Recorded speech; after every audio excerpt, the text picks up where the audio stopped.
Kung mahal mo ang bayan mo, tingnan mo ang iyong sarili.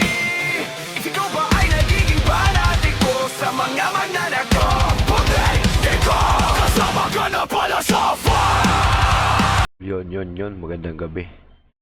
No? Pag-usapan natin ang impeachment trial, day 7 ni VP Sara. No?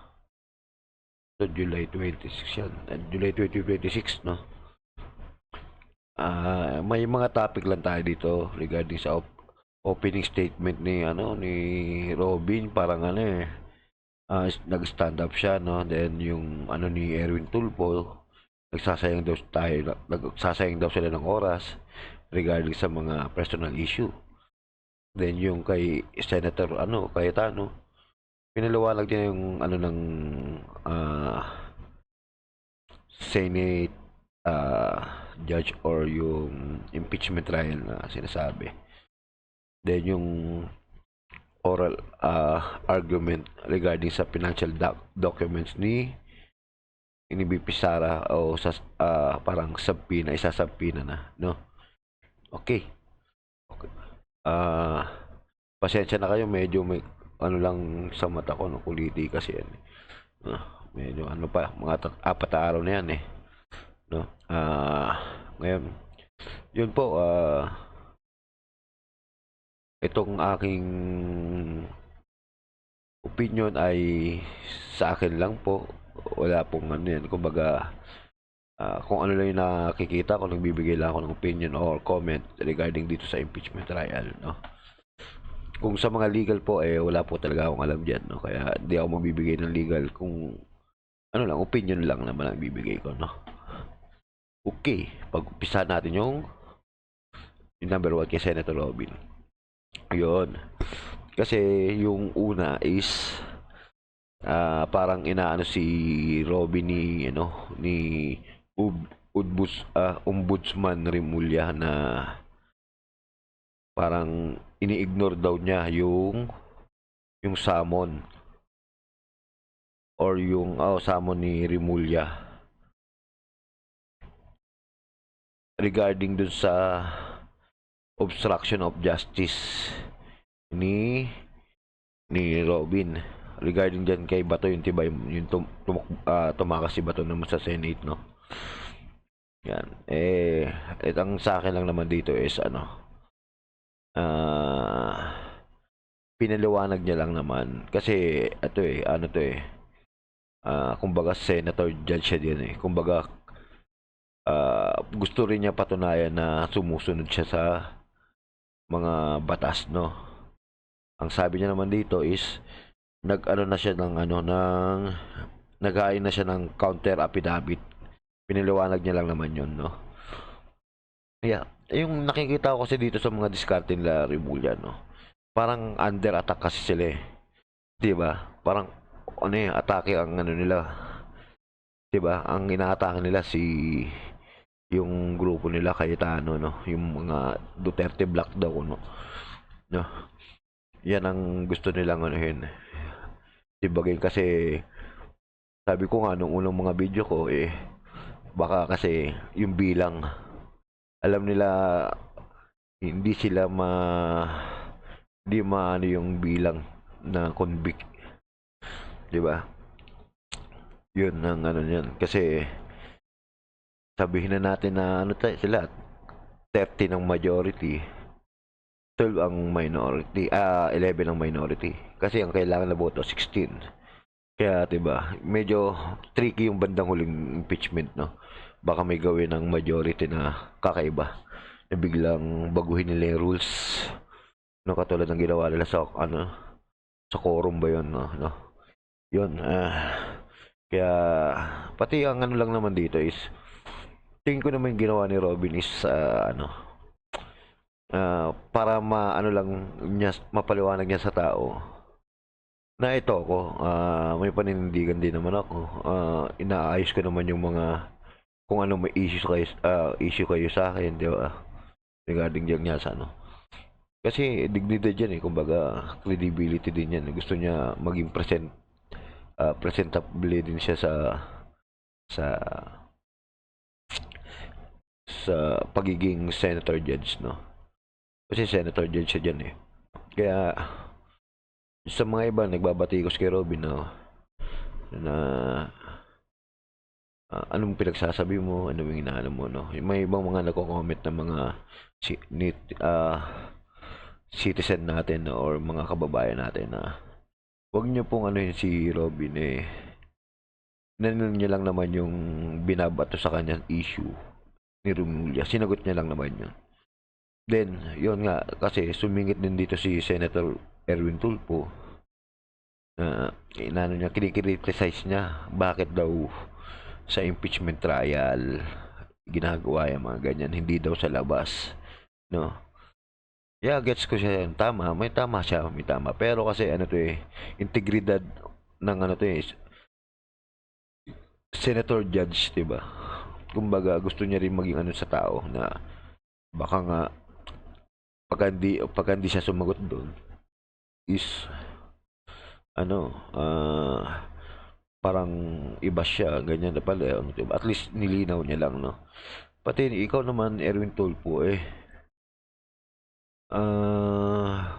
nasasabi mo kasi yan dahil hindi naman ikaw yung ano lang to, akong ano, inaatake, 'di ba? Kaya ano lang kayo, stay put lang kayo, relax lang kayo, 'di ba? Pero believe din ako kay Erwin Tulfo kasi ano siya eh, active siya eh, no, sa mga tanungan ng ano, no, active siya talaga sa mga very good talaga siya doon. Very good siya doon, no? Okay, okay siya doon, no. Yun lang, huwag na natin ano yan, ano yan, 26 minutes. Kahit 1 hour nga yan, okay lang yan eh. 'Di ba? At least mapaliwanag niya sa tao, 'di ba?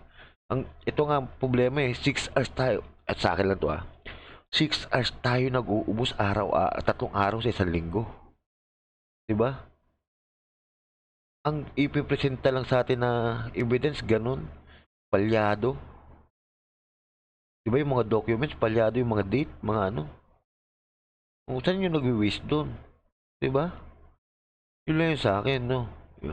Kung hindi, kahit naman ako, medyo ano na ako dyan sa impeachment kasi alam natin politika yan.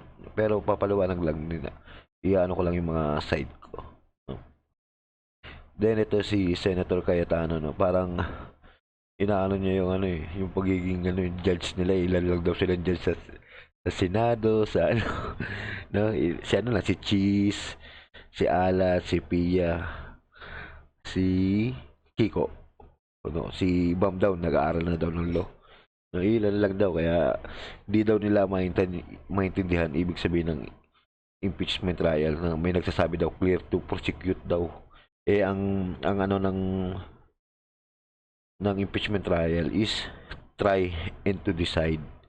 'Di ba? Kumbaga ang ano niya, yun ang ano niya na kapag ka try natin, sige, then mag-decide ka na kung anong nangyari doon sa prosecutor at defense, kung anong mga naging ano nila, 'di ba, yung mga nilatag na ebidensya, yung mga oral argument nila, no. Ayun, tama ano naman siya doon, kumbaga gusto niya balance, wag yung prosecute o clear, parang pangit nga naman, no. Mga naging kumbaga ginagamit ni Alan dito yung legal term, no. Yeah. Sige. Tapos yung ano, yung oral argument regarding sa financial documents ni BP Sara. Ano lang naman to eh, tanungan lang regarding sa batas, opinion, or hindi ko alam kung opinion yung ginawa ng mga defense or ano, prosecutor. Pero may mga nilatag sila mga article, mga ganyan-ganyan, yung mga batas-batas, no. Hindi na ako papasok doon dahil hindi naman tayo mano sa batas, no. Yun alam ko isasapinan na yan eh, no. Parang yun ang pinag-uusapan nila kung isasapinan na ba yung mga documents, no, yung mga financial kasi crucial to eh, kumbaga importante daw sabi ng prosecutor para malaman daw kung paano ba daw nag-aano yung salin, no, yung mga salin, alam mo yun, yung lumaki daw kasi yung volume eh. Ngayon, Meron parang sumikit, hindi ko alam kung si Spia yata yun o si Villanueva na yung sa AMLAC, ibig sabihin pala, may nilabas kasi ang prosecutor na ano eh, ng mga documents eh, diba? Regarding sa AMLAC sa transaction. Ibig sabihin nakahingi na sila, kumbaga, diba? Hindi ko rin sure kung pwede yun, no? Eh kasi parang inano din ni Joke no na ano eh, na meron daw sa ano ba yun, sa ombudsman o sa batasan na ano, basta ganun na nagpapasa daw yung AMLA ng mga ganyan, no? O yung audit yata, no? OWA sa mga AMLA ng mga public servant. Negative, parang negative ako dun, no? Yun, yun lang naman ang ano dyan, oral argument nila, yung mga ano, makinig kayo doon guys kasi may matututunan tayo doon, no? At saka huwag tayong masyadong ano, yung masyadong judgment kaagad. Kaya nga natin pinapabuksan tong impeachment trial eh. 'Di ba? Kaya pinush to eh. Dahil ano eh, para may matutunan tayo. 'Di ba? Ano eh, hindi judge kaagad eh. Nagja-judge kaagad tayo. Hindi, may mali na. Yes, may ano talaga, may mali. Pero kasi may procedure tayo, no? Kaya tigil-tigilan nyo yung sasabihin yung huwag masyadong technical. Dahil hindi pwedeng di technical yan kasi unang-una may video na totoo malakas na ebidensya na yun eh. Ay yung depensa na lang is dun sila naghahanap ng ano ng butas sa technical eh. 'Di ba? Dun pa lang may natututunan na tayo eh na hindi pwedeng palyado tong documents natin, 'di ba? Evidence natin. Doon pa lang natututunan natin na yung mga date, yung mga 'di ba signature, 'yan. Dapat mahalaga 'yan, no? So yun lang guys, sa day 8 no, ano na to siya no, si NBI ano, director ang magiging witness, no? Actually, chinot ko to July 20, no? Napanood ko na. Medyo natatawa lang ako. Antayin niyo yung video ko, no, guys? Sige, kung nagustuhan mo yung video ko, please like and subscribe my channel, no? Like yung video ko kung gusto mo. Kung may opinion ka, comment ka. No? Pag-usapan natin yung mga bagay-bagay. Okay. Thank you.